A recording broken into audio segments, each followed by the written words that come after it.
دعا کے بارے میں قرآن پاک کی آیات بھی ہیں، احادیث بھی ہیں۔ اللہ قرآن میں فرماتا ہے ادعونی استجب لکم، تم مجھ سے مانگو میں تمہیں عطا کروں گا۔ احادیث میں نبی پاک نے فرمایا الدعاء مخ العبادہ، دعا عبادت کا مغز ہے۔ بے شمار واقعات دعا کی قبولیت کے ملتے ہیں، اور اس کے ساتھ ساتھ علماء نے کئی جگہوں پر دعا کی قبولیت کے اسباب بھی لکھے کہ دعا کن کن چیزوں سے قبول ہوتی ہے، کن کن اوقات میں قبول ہوتی ہے، کن کن وقتوں میں قبول ہوتی ہے، کن کن مقامات پر قبول ہوتی ہے، اور دعا سے پہلے کیا کیا جائے کہ دعا ہماری مقبول ہو جائے۔ تو ہم نارملی دعا کو بڑا نارمل لیتے ہیں، لیکن دعا ایک بڑی کمال کی عبادت ہے۔ مگر آج میرا جو موضوع ہے کہ دعا تو ویسے بھی کرتے رہنا چاہیے، لیکن ہماری زندگی میں ماں باپ کی دعا کتنا بڑا کردار ادا کر سکتی ہے۔ آج میں یہ بات کرنا چاہوں گا کہ والدین کی دعا کا اثر کتنا ہوتا ہے، اور پھر خدا نہ خواستہ والدین کو کوئی تکلیف دے دے تو پھر والدین کی زبان سے اگر بد دعا نکل جائے تو وہ کتنی بڑی ہلاکت کا باعث بن جاتا ہے۔ تو آج توجہ کے ساتھ آپ نے اس بیان کو سننا ہے تاکہ انشاءاللہ ہم اس سے بہت کچھ سیکھ سکیں۔ آج انشاءاللہ ہم مختصر وقت میں ماں باپ کی دعا کا ہم پر کیا اثر ہو سکتا ہے، اور بزرگوں کے کچھ واقعات سنیں گے جس سے ہمیں یہ پتہ چلے کہ بزرگان دین کی جو دعائیں ملی ان کو، تو ان دعاؤں نے ان کی زندگی میں کیا اثر ڈال دیا، اور انہوں نے اپنے ماں باپ کے ساتھ برتاؤ کیسا رکھا تاکہ ہم سب کو اس معاملے کی کچھ قدر ہو۔ حضرت ابو الحسن خرقانی رحمۃ اللہ تعالی علیہ، بہت بڑا نام ہے اولیاء کرام میں، ان کے ایک بھائی تھے۔ آپ رحمۃ اللہ تعالی علیہ اور آپ کے بھائی میں یہ طے تھا کہ ایک بھائی ساری رات اللہ پاک کی عبادت کرتا اور دوسرا ماں کی خدمت کرتا۔ جب دوسری رات آتی تو ماں کی خدمت کرنے والا بھائی عبادت، اور عبادت کرنے والا بھائی جو وہ ماں کی خدمت کرتا۔ ایک دن آپ رحمۃ اللہ تعالی علیہ کے بھائی کی باری ماں کی خدمت کرنے کی تھی، تو آپ کے بھائی نے کہا اگر آج آپ ماں کی خدمت کر لیں اور میں عبادت کر لوں، تو آپ نے اجازت دے دی کہ ٹھیک ہے تم عبادت کر لو، میں ماں کی خدمت کر لیتا ہوں، اور خود ماں کی خدمت میں مشغول ہو گئے۔ آپ کے بھائی نے جو ہی عبادت کی تو غیبی آواز سنائی دی، ہم نے تمہارے بھائی کے ساتھ تمہیں بھی اس کے طفیل بخش دیا ہے۔ یہ سن کر انہوں نے بڑی حیرت ہوئی کہ یا اللہ میں تو تیری عبادت کر رہا ہوں، بھائی تو ماں کی خدمت کر رہا ہے، اور ارشاد کیا ہوا کہ اس کے طفیل، تمہارے بھائی کے طفیل تمہیں بخش دیا گیا۔ تو یہ کیا وجہ ہے، میری مغفرت اس کے طفیل ہو رہی ہے؟ تو ندا آئی کہ ہمیں تیری عبادت کی حاجت نہیں، بلکہ محتاج ماں کی خدمت کرنے والے کی اطاعت ہمارے لیے باعث خوشنودی ہے۔ ہائے ہائے ہائے، ماں باپ کی جو خدمت ہے نا، وہ اللہ کی بارگاہ میں اتنا بڑا مرتبہ رکھتی ہے۔ سبحان اللہ سبحان اللہ۔ حضرت اویس کرنی رضی اللہ تعالیٰ عنہ، کتنا بڑا نام ہے، تابعین میں سب سے افضل تابعی انہیں کہا جاتا ہے، عاشقوں کے امام ہیں۔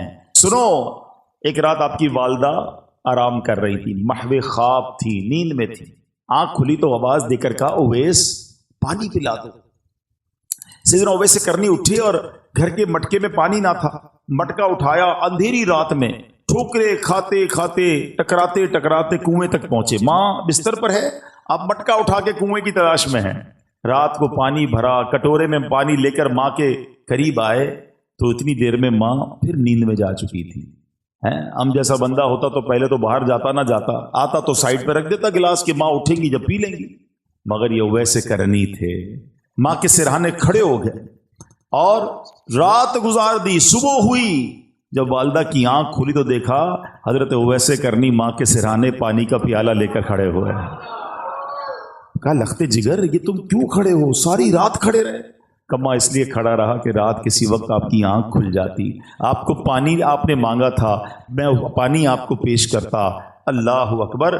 اب جب ماں نے اتنی فرما برداری دیکھی نا، دعا ماں کی، سنو ایسی ماں نے دعا کی کہ ماں نے کہا کہ یعنی آپ کے درجوں کی بلندی کی ایسی دعا کی کہ اللہ نے آپ کے درجے بلند فرما دیے۔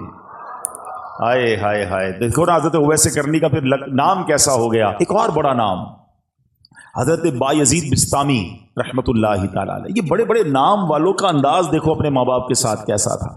ان کے ساتھ کیا ہوا کہ ایک رات اسی طرح والدہ نے پانی مانگا، پانی لے کر آئے، والدہ کو نیند آ گئی۔ اچھا یہ بڑی ٹھنڈی رات تھی، سردیوں کی رات تھی، کہتے ہیں ماں کے سرانے پیالہ لے کر کھڑا ہو گیا، لیکن ہوا یہ کہ پانی جو ہے میرے ہاتھ پر جو گرا تھا وہ ہاتھ پر پانی جم گیا، یعنی اتنی ٹھنڈ تھی۔ ماں کی آنکھ کھلی، کہا اے بایزید کیوں کھڑے ہو؟ کہ ماں آپ کو پانی پیش کرنا تھا۔ جب پیالہ اپنے ہاتھ سے الگ کیا تھوڑی سی خال بھی اکھڑ گئی، تھوڑا سا خون بھی بہنے لگا کیونکہ پانی برف بن چکا تھا۔ اللہ اکبر، ماں نے بڑی دعاؤں سے نوازا۔ اسی طرح ایک رات والدہ نے ان کو حکم دیا کہ دروازے کا ایک پٹ کھول دو، لیکن رات بھر میں اس پریشانی میں کھڑا رہا کہ دایاں دروازہ کھولوں یا بایاں دروازہ کھولوں، کیونکہ اگر ان کی مرضی کے بغیر میں نے کھول دیا تو کہیں حکم عدولی نہ ہو جائے۔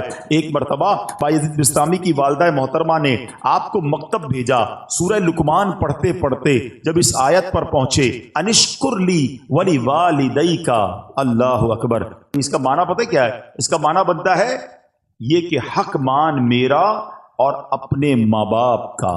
تو کہتے ہیں جب وہ آیت پڑھی تو استاد صاحب سے کہتے ہیں کہ میں ذرا والدہ سے ملنے جانا چاہتا ہوں۔ ڈیورنگ کلاس درجہ لگا ہوا ہے، آیت پڑھی، ترجمہ پڑھا کہ ماں کے پاس جانا ہے، درجہ چھوڑ کر ماں کے پاس آ گئے۔ اب ماں پوچھتی ہے کہ بیٹا کیوں آئے ہو؟ تو آپ کہتے ہیں کہ ماں میں نے آج قرآن پاک میں پڑھا ہے کہ ماں باپ کا حق پورا کرنا ہے، تو میری عرض یہ ہے کہ دو جگہوں پر میں خدمت نہیں کر سکتا، یا تو مجھے اللہ عز و جل سے ہمیشہ کے لیے مانگ لیجئے، اپنی خدمت میں رکھ لیں، یا اللہ کے حوالے کر دو تاکہ اس کی عبادت میں لگا رہوں۔ ماں نے فرمایا بیٹا میں تجھے اللہ عز و جل کی بارگاہ کے لیے آزاد کرتی ہوں، اپنا فرض بھی تجھے معاف کرتی ہوں، جا رب کی عبادت میں مصروف ہو جا۔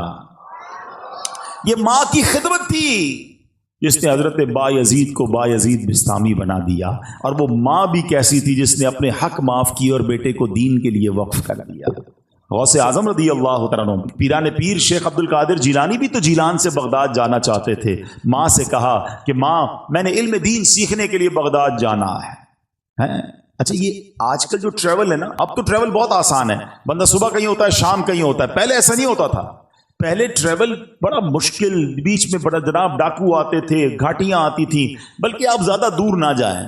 اب یہاں جو بزرگ بیٹھے ہیں ان سے پوچھیں، 1950-60 میں جو لوگ حج پہ جاتے تھے 5-5 6-6 مہینے کا سفر ہوتا تھا، گاڑیوں میں جاتے تھے، بسوں میں، پاکستان سے بس جاتی تھی حج کے لیے، اور جناب کئی لوگ تو واپس ہی نہیں آ پاتے تھے کیونکہ اتنے مشکل راستے، بیمار ہو جاتے تھے، وہ فیسلٹیز نہیں تھی۔ یہ تو میں آپ کو 50 سال پرانی 70 سال پرانی بات بتا رہا ہوں، صدیوں پرانا سفر کیسا ہوتا ہوگا۔ غوث پاک کی ماں نے آپ کو کیا کہا کہ بیٹا ٹھیک ہے اب جاؤ، اب ہماری محشر میں ملاقات ہوگی۔ ماں نے ان کا حق معاف کر دیا کہ میری خدمت نہ کرو، دین کی خدمت کرو۔ کیسے ماں باپ تھے، اور پھر کیا نصیحت کی تھی کہ بیٹا ہر حال میں سچ بولنا۔ وہ واقعہ یاد ہے نا کہ جب ڈاکوؤں نے آپ کو پکڑا اور آپ نے اپنا مال بتا دیا، اور کیوں بتایا کہ ماں سے وعدہ کیا ہے ہر حال میں سچ بولنا، مال جاتا ہے تو چلا جائے۔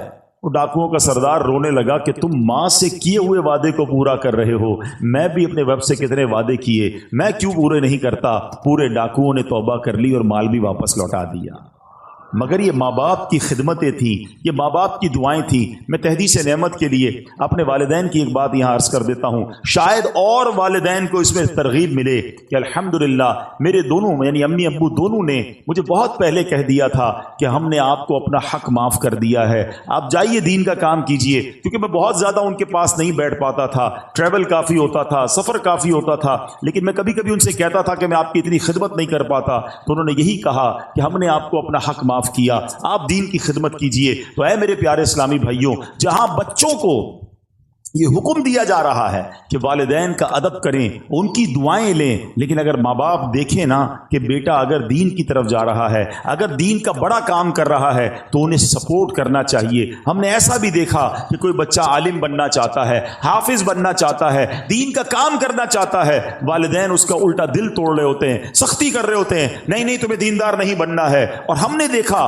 کہ ایسے والدین آگے جا کر سر پکڑ کر بیٹھے ہوتے ہیں، کیونکہ جب بچے کو دین سے آپ روکتے ہیں تو وہ دنیا میں ایسے غرق ہو جاتا ہے کہ بعض اوقات بری لائن میں پڑ جاتا ہے، غلط کاموں میں پڑ جاتا ہے، اور ماں باپ اس کے بعد سر پکڑ کے رو رہے ہوتے، دیندار بننا چاہتا تھا میں نے دیندار نہ بنایا۔ دیکھو دیندار اور دنیا دار کی مثال سمجھ لو، یہ میں سب کے لیے نہیں کہتا مگر میجورٹی ایسا ہوتا ہے، ایک بار پھر ریپیٹ کر رہا ہوں، سب کو یہ لاگو نہیں ہوتا ہے مگر اکثریت پر یہ ضرور لاگو ہوتا ہے کہ جب بھی بچہ دنیا میں ترقی کرتا ہے نا، دنیا کو کوئی بڑا افسر بن جائے، دنیا میں جناب کوئی بڑی ڈگری لے لے، دنیا میں کوئی بڑا مقام لے لے، تو بعض اوقات ماں باپ ڈرتے ہیں کہ بچے کو کوئی بات بری نہ لگ جائے۔ بات کرتے میں ماں باپ کو ڈر لگ رہا ہوتا کیونکہ بڑا افسر بن گیا، بڑا سیٹھ بن گیا، بڑا جناب جاگیردار بن گیا، اس نے بڑی ڈگریاں لے لی ہیں۔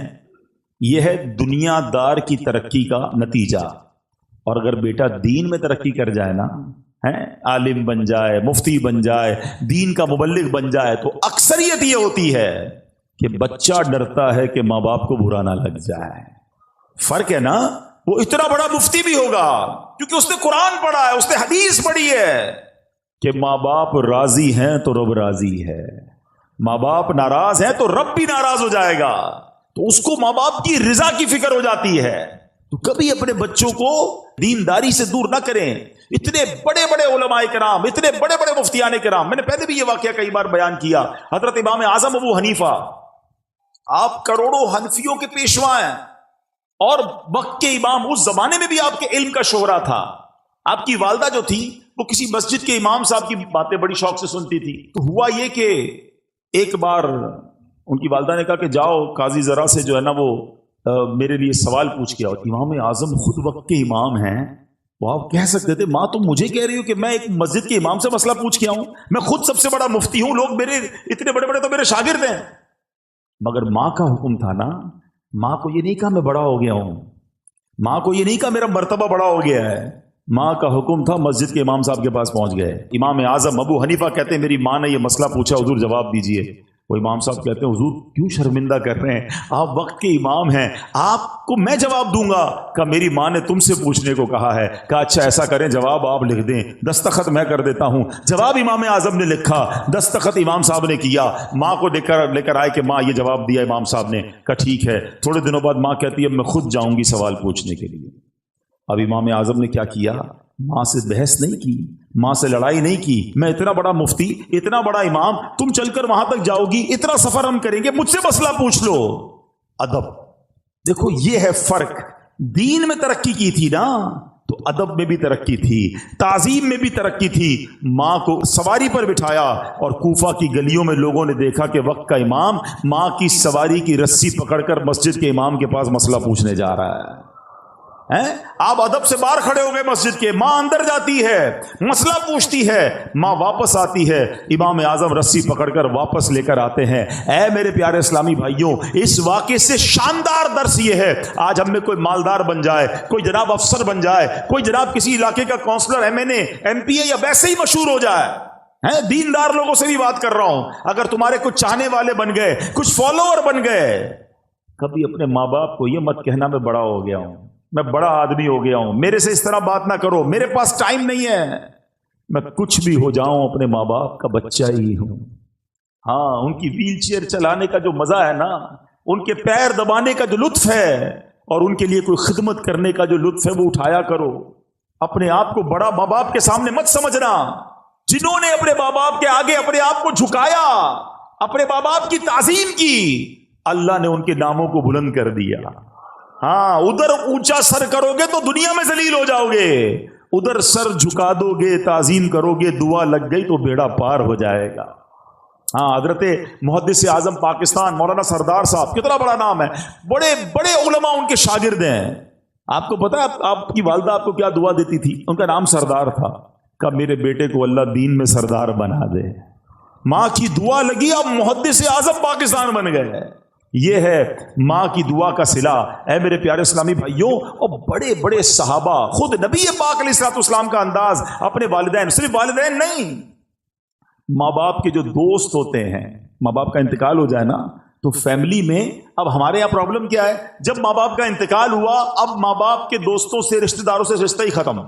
ادھر والدہ کا انتقال ہوا، ننیال سے رشتہ ختم، والد صاحب کا انتقال ہوا، ددیال سے رشتہ ختم، چاچا کو کوئی نہیں پوچھتا، تایا کو کوئی نہیں پوچھتا ہے، ادھر اسی طرح امی کا انتقال ہو گیا، ننیال کو کوئی نہیں پوچھ رہا. نہیں، جن کا ان کے ساتھ تعلق تھا ان کی روح کو اگر راضی کرنا ہے تو ان کے جانے کے بعد ان کے رشتہ داروں اور ان کے دوستوں کے ساتھ اچھا سلوک کریں. اب سنیں، حضرت سیدنا عبداللہ ابن عمر سے مکہ مکرمہ میں ان کی ایک اعرابی، ایک دیہاتی سے ملاقات ہوئی. عبداللہ ابن عمر نے اس کو سلام کیا. جس سواری پر آپ سوار تھے اس بندے کو، اس اعرابی کو اس سواری پر بٹھا لیا اور اپنا امامہ اتار کر اسے دے دیا. اب باقی ساتھی دیکھ رہے ہیں اتنی بڑی شخصیت اور جناب یہ کیا کر رہے ہیں گاؤں گوٹھ کے آدمی کے ساتھ. تو کہا حضرت یہ تو تھوڑے سے پیسوں سے، تھوڑے سے تحفے سے بھی گاؤں والے خوش ہو جاتے ہیں، آپ نے اتنی مہربانی کیوں کی؟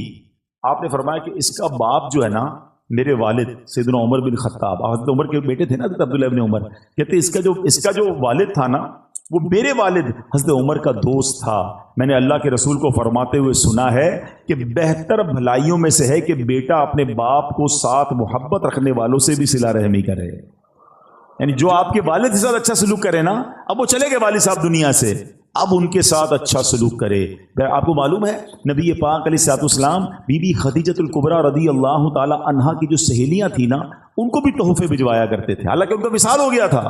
یہ سبق ہے ہم سب کے لیے. بعض اوقات ہمارے والد کا بڑا گہرا دوست ہمارے سامنے آ جاتا ہے، ابو تو رہے نہیں، بندہ اس کو گھانسی نہیں ڈالتا، ارے کھڑے ہو کے ہاتھ چومے اس کا، یہ آپ کے چچا کی مانند ہے، اس کی عزت کرو گے تو والد کی روح خوش ہو جائے گی. اپنے اصلی چچا کی خدمت کریں، چچا زاد بھائی بہنوں کا خیال رکھیں. لیکن آج ایسا ہوتا نہیں.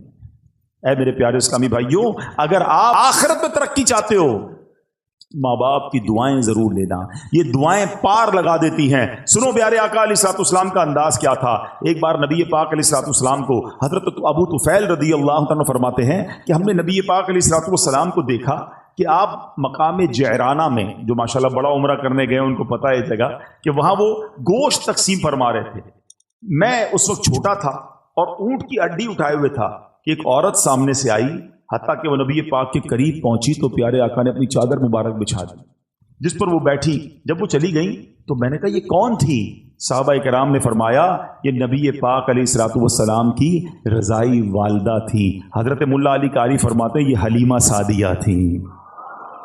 آقا کو دودھ پلایا تھا نا، نبی پاک نے یاد رکھا اور جب وہ آئیں تو اپنی چادر بچھائی، ان کو سب کے سامنے تعظیم دی. اللہ اکبر. لکھا ہے کتابوں میں کہ نبی پاک کے پاس آئیں تو آقا ان کے لیے کھڑے ہو گئے، ان کی تعظیم کی، ان کے ساتھ خوش خلقی سے پیش آئے، ان کی خاطر چادر بچھائی. اللہ اکبر. یہ کتنا بڑا انداز ہے نبی پاک کا. سبق ہے ہمارے لیے کہ اگر بچپن میں کسی نے مجھے کھلایا ہے، پلایا ہے، ساتھ دیا ہے، صرف ماں باپ نہیں، ہمارے کچھ رشتہ دار ہوتے ہیں جنہوں نے بچپن میں ہمارے ساتھ بھلائی کی ہوتی ہے، ہمیں سپورٹ کیا ہوتا ہے، کسی نہ کسی موقع پر بہت سارے رشتہ داروں نے ہمارے ساتھ بھلائی کی ہوگی مگر ہمیں وہ یاد نہیں رہتی. ہماری خالہ ہے، ہماری پھوپھی ہے، ہمارے خالہ جان ہے، خالو ہیں، یقیناً جہاں جہاں پردے کے معاملات ہوں گے ہم ان شرعی تقاضوں کو تو خیال رکھیں گے مگر حسن سلوک، خیر و عافیت پوچھنا، کبھی کوئی تحفہ بھجوا دیا، اللہ نے تھوڑا مال دیا تو اپنے رشتہ داروں میں تقسیم کیا، یہ شریعت کہتی ہے. اور یہ کتنا بڑا کمال کی بات ہے. دیکھو ماں باپ کی بات تو اپنی جگہ، ماں باپ کے رشتہ داروں کا مقام کیا ہے آپ سنیں گے آپ کا ایمان تازہ ہو جائے گا. ایک بار نبی پاک علیہ الصلوۃ والسلام کے پاس ایک شخص آیا اور آ کر کہتا ہے کہ حضور مجھ سے گناہ ہو گیا ہے، کیا میری جو ہے توبہ قبول ہو جائے گی؟ اب ذرا غور سے سنیے گا. میری توبہ قبول ہو جائے گی، مجھ سے گناہ ہو گیا ہے. اب نبی پاک نے اس کے سوال پہ کیا کہا؟ پیارے آقا علیہ الصلوۃ والسلام فرمایا کیا تیری والدہ ہے؟ کہتا حضور نہیں، والدہ کا تو انتقال ہو گیا ہے. ہائے ہائے. تو نبی پاک نے کیا فرمایا؟ فرمایا تیری خالہ ہے؟ کہتا جی حضور خالہ زندہ ہے. سرور کائنات علیہ الصلوۃ والسلام نے فرمایا اپنی خالہ سے حسن سلوک کرو. یار اگر یہ سمجھ آ جائے نا بات، ہمیں معافی گناہوں کی چاہیے، اللہ سے معافی چاہیے. سلوک ماں سے اچھا کرو، ماں نہیں تو ماں کی بہن کے ساتھ، خالہ کے ساتھ اچھا سلوک کرو، اللہ تمہارے گناہ معاف فرما دے گا. اب آپ سوچیں جو ماں باپ کی خدمت کر رہا ہے اس سے رب کتنا راضی ہوگا. مگر آج لوگوں کے پاس ماں باپ کی خدمت کا ٹائم نہیں ہے، بہت بیزی ہوں، بڑی مصروفیت ہے، دوستوں میں جا رہا ہوں، نہیں ابو میرے پاس ٹائم نہیں، امی میں بہت مصروف ہوتا ہوں. نہ کیا کرو ایسا. تمہارے گھر میں جنت موجود ہے، تمہارے گھر میں مغفرت کا دروازہ موجود ہے، تمہارے گھر میں رب کی رضا موجود ہے، مگر تم ادھر ادھر دوڑ رہے ہو، ادھر ادھر بھاگ رہے ہو. اے میرے پیارے اسلامی بھائیوں، آئیے میں چند حدیثیں سناتا ہوں، آپ کا ایمان تازہ ہو جائے گا۔ ایک بار حضرت ابو اسحاق رحمۃ اللہ تعالی، پہلے ایک روایت سن لیں کہ خدمت میں ایک شخص حاضر ہوا، عرض کی حضور میں نے رات کو خواب میں دیکھا کہ آپ کی داڑھی جو ہے وہ ہیرے جواہرات سے سجی ہوئی ہے۔ بزرگ کو کسی اور نے خواب میں دیکھ کر آ کر کہا کہ میں نے خواب میں دیکھا کہ آپ کی داڑھی جو ہے اس میں ہیرے جواہرات ہیں۔ تو آپ نے فرمایا تو سچ کہتا ہے، یعنی تیرا خواب سچا ہے، کیونکہ میں نے کل سونے سے قبل اپنی داڑھی جو ہے اپنی ماں کے تلووں کو لگائی تھی۔ آئے ہائے ہائے، یہ اسی کی برکت ہے، یہ ہے ماں باپ۔ سبحان اللہ۔ نبی پاک علیہ الصلوۃ والسلام فرماتے ہیں والدین جنت کے دروازوں میں سے درمیانی دروازہ ہے، اب تجھے اختیار ہے، چاہے اس دروازے کو ضائع کر دے یا اس کی حفاظت کر دے۔ ایک اور جگہ نبی پاک فرماتے ہیں، کسی نے پوچھا کہ یا رسول اللہ والدین کا حق اس کی اولاد پر کیا ہے؟ آپ علیہ الصلوۃ والسلام نے فرمایا والدین ہی تیری جنت اور دوزخ ہیں۔ اب یہ بڑی ایک لائن ہے، مگر اس کو سمجھو، خدمت کر لی، راضی کر لیا تو یہی تیری جنت ہے، اور اگر ان کو ناراض کر لیا نا، ہاں بعض اوقات ساری دنیا راضی ہوتی ہے ہم سے، محلے والے بڑے خوش ہوتے ہیں، نمازی ہماری بڑی تعریف کر رہے ہوتے ہیں، مگر ماں باپ ناراض ہوتے ہیں، فرمایا یہی تیری جنت ہے، یہی تیری دوزخ ہے۔ اگر یہ ناراض ہو گئے نا تو پھر تباہی ہے، پھر بربادی ہے۔ اس کا مطلب یہ ہوا کہ پریورٹی کیا دینی ہے کہ ماں باپ راضی رہیں، ماں باپ خوش رہیں، اور سبحان اللہ جب وہ دعا دے دے نا، آئے ہائے، واقعات تو اتنے ہیں دعا کے کہ ماں باپ کی دعا سے کون کہاں پہنچ گیا۔ اچھا ایک اور بات یاد رکھیے گا کہ دعا میں بھی جو ہے نا ایک یہ ہوتا ہے کہ ہم کہتے ہیں امی دعا کر دیں، ابو دعا کر دیں، اچھی بات ہے، مزہ پتہ کیا ہے، میں کہوں نا، میں خدمت ایسی کروں کہ ان کے دل سے دعا نکلے، ہاں وہ جو اثر رکھتی ہے نا، ایمان تازہ ہو جائے گا۔ سنو ایک واقعہ، ایک گناہگار نوجوان کا انتقال ہوا، اس کو کسی نے خواب میں جنت میں حاجیوں کے ساتھ ٹہلتے دیکھا۔ اچھا حج اس نے کیا نہیں تھا بھی گناہگار، پہلے تو جنت میں کیسے پہنچا؟ دوسرا سوال حاجیوں کے ساتھ کیوں ہے؟ تو کسی نے کہا کہ تو بڑا گناہگار تھا، تیرا تو کوئی عمل بھی نہیں، میں نہیں پتا یہ سارے وارے نیارے کیسے ہو گئے؟ کہا میری ایک ضعیف ماں تھی، میں جب مکان سے باہر جاتا تھا نا تو اپنا سر ان کے قدموں میں رکھ دیتا، قدم چومتا، اس کے بعد باہر نکلتا۔ میری ماں مجھے دعا دیا کرتی تھی اللہ تجھے بخش دے اور تجھے حج کا ثواب عطا فرمائے۔ آئے ہائے، کہتا ہے اللہ نے میری ماں کی دعا قبول کر لی، مجھے بخش بھی دیا اور مجھے حاجیوں کے ساتھ بھی کر دیا۔ یہ دعا ہے، دل سے نکلے نا تو بیڑا پار کر دیتی ہے۔ وہ سنا ہوگا نا واقعہ، میں صرف اشارہ دے کے نکل جاتا ہوں کہ حضرت موسیٰ نے رب سے عرض کیا تھا کہ مولا میرا جنت میں پڑوسی بتا دے، اشارہ کیا گیا کہ فلاں کسائی تیرا پڑوسی ہے، کسائی اور حضرت موسیٰ کا پڑوسی، کلیم اللہ کا پڑوسی، آپ ڈھونڈتے ڈھونڈتے پہنچ گئے۔ ڈیٹیل کیا ملی کہ ماں کی جب خدمت کرتا تھا، والد کی جو خدمت کرتا تھا تو وہ دعا دیتے تھے کہ یا اللہ میرے بچے کو جنت میں موسیٰ کا پڑوسی بنا دینا۔ اللہ نے وہ دعا قبول فرما لی اور کلیم اللہ کا پڑوسی بنا دیا۔ دعا لیا کرو اپنے ماں باپ کی، جس کے ماں باپ زندہ ہیں، دل سے دعا لیا کرو، خوش کر دو ان کو، جو وہ چاہیں انہیں دو، کیونکہ یہ دعا تمہارے سارے غم، سارے دکھ دور کر دے گی۔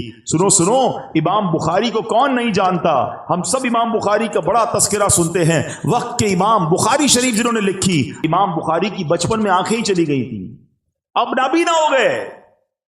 ان کی ماں ان کے لیے دعا کرتی تھی اے اللہ عز و جل میرے بیٹے کی آنکھوں کی بینائی لوٹا دے۔ اس کی ماں نے ایک مرتبہ حضرت ابراہیم علیہ السلام کو خواب میں دیکھا، وہ فرما رہے ہیں تیری دعا کی وجہ سے اللہ تعالیٰ نے تیرے بیٹے کی آنکھیں لوٹا دی۔ صبح ہوئی تو دیکھا کہ واقعی امام بخاری کی آنکھیں واپس آ گئی تھی۔ ایسی نہیں کہتے ماں کی دعا جنت کی ہوا، ہاں طوفان ٹال دیتی ہے۔ اور یہ والدین کی جو دعا ہے نا، اس کا جو اثر ہے، سنو احادیث پہ سنو گے تو ایمان تازہ ہو جائے گا۔ سرکار دو عالم علیہ السلام فرماتے 3 دعاؤں کی قبولیت میں کوئی شک نہیں ہے، ہاں مظلوم کی دعا، مسافر کی دعا اور والدین کی دعا اپنی اولاد کے حق میں۔ اب یہاں 2 باتیں بڑی امپورٹنٹ ہیں، ایک تو والدین کی دعا لینی ہے، یہ تو بات چل رہی ہے، مگر مظلوم کی دعا۔